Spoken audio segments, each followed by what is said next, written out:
जैसे ही बिल्लियों के गर्दन पे क्लिप लगाया जाता है वो बिल्कुल शांत हो जाती है। उसके बाद आप उनको कितना भी डिस्टर्ब करो उनको घंटा फर्क नहीं पड़ता। इस टेक्निक को कैट क्लिपनोसिस कहते हैं और इसको कैट ओनर्स तब यूज करते हैं जब उनको अपने कैट का नेल ट्रिमिंग करना होता है एंड डॉक्टर्स तब यूज करते हैं जब उनको इनका ट्रीटमेंट करना होता है। एंड अगर आप ये सोच रहे हो कि आखिर एक क्लिप लगाने से ये कैट शांत कैसे हो जाती है, वो इसलिए बिकॉज बचपन से कैट्स को उनकी मदर ऐसे ही गर्दन को पकड़ कर उठाती है, इसलिए जब उनके गर्दन पे ऐसे क्लिप लगाया जाता है तो अफेक्शन फीलिंग के चलते शांत हो जाती है। रबर निकालने का ये नेचुरल तरीका शायद आप नहीं जानते होंगे। दरअसल बात ये है कि हेविया ब्रेसिलियंस स्पीसीज के कुछ पेड़ होते हैं जो रबर देते हैं। इनसे रबर निकालने के लिए क्या किया जाता है कि ऐसे कर्व शेप में इसके छाले को काट दिया जाता है और इसके एंड पे कटोरा रख दिया जाता है जिसमें बूंद बूंद करके लेटेक्स चूने लगता है। फिर जब ये पूरा भर जाता है तो वर्कर्स निकालकर इसे फैक्ट्री में भेज देते हैं जहाँ पे इसमें कुछ केमिकल मिलाया जाता है ताकि ये सॉलिड हो सके। देन इसको कंप्रेस करके सुखा दिया जाता है। फिर इसको व्हीकल्स के टायर बनाने में यूज किया जाता है। एंकर गिराते ही तुरंत वहाँ से भाग जाओ वरना आपकी जान जा सकती है। दरअसल हर शिप्स में एंकर मौजूद होता है जिसको गिराया जाता है शिप्स को रोकने के लिए। तो बात यह है कि जब एंकर गिराया जाता है तो काफी तेज रफ्तार में गिरने लगता है एंड ऐसे सिचुएशन में एंकर के टूटने के चांसेस ज्यादा होते हैं क्योंकि कई बार तो चेन पानी के चलते रस्ट हो गए होते हैं जिससे ये टूट सकते हैं और कई बार इसके लिंक टूट जाते हैं। एंड अगर तो ये किसी भी रीजन से टूटता है एंड आप इसके आसपास खड़े होते हैं तो ये आपको एक्सट्रीम रफ्तार से हिट कर सकता है जिसके बाद मौत पक्की। इसको बोलते हैं रेन चेन्स जो बारिश के पानी को सीधे ग्राउंड में भेज देते हैं। एंड ये देखकर अगर आपके दिमाग में ये ख्याल आ रहा है कि ऐसे पाइप की जगह आजकल लोग ऐसे चैन को क्यों लगवा रहे हैं, तो वो इसलिए बिकॉज पाइप में क्या होता है कि ब्लॉकेज हो जाती है जिसको साफ करना एक अलग दिक्कत है। बट इसमें ऐसा कोई सीन नहीं है क्योंकि ये फुली ओपन है जो आसानी से पानी को सीधे ग्राउंड में ट्रांसफर कर देता है। एंड इसके अलावा ये देखने में भी अच्छा लगता है क्योंकि ये एक डिजाइन का भी काम करता है और बारिश होने पे पानी को क्लीन करने का भी।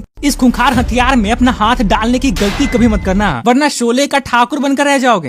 दरअसल इसका नाम है बियर ट्रैप जो कि बियर्स को पकड़ने के लिए बनाया गया है। इसको यूज करने के लिए इनको जमीन पे रख दिया जाता है और इसके जॉस को खोलकर एक बहुत ही सेंसिटिव ट्रिगर पॉइंट से अटैच कर दिया जाता है जिसके बाद जैसे ही कोई चीज इसको टच करती है ये तुरंत ट्रिगर हो जाता है और उस चीज को दबोच लेता है। एंड इसका स्ट्रेंथ इतना ज्यादा होता है कि ये आसानी से चीजों को काट भी देता है। इसलिए अगर समय से पहले भी ठाकुर बनने की इच्छा नहीं है तो ऐसी लापरवाही ना करें। ब्रिज के इस खतरनाक डिजाइन के चलते अगर तो कोई इंसान इस पे फंस जाता है तो काफी ब्रूटल तरीके से मारा जाता है। एंड अगर आप सोच रहे हो कि अगर ये ब्रिज इतना ही खतरनाक है तो इसको बनाया ही क्यों जाता है, तो एक्चुअली ऐसे ब्रिज को ड्रॉ ब्रिज कहते हैं जो ज्यादातर कंट्रीज में बनाया गया है। तो बात यह है कि ऐसे ब्रिज को वाटर बॉडीज के ऊपर बनाया जाता है जिससे होकर शिप्स गुजरती है ताकि जब शिप गुजरे तो इसको उठा दो। बट कभी कभी दिक्कत ये होती है कि ऑफिसर्स ब्रिज को बिना चेक किए उठा देते हैं जिससे लोग उस पर ट्रैप होकर मारे जाते हैं।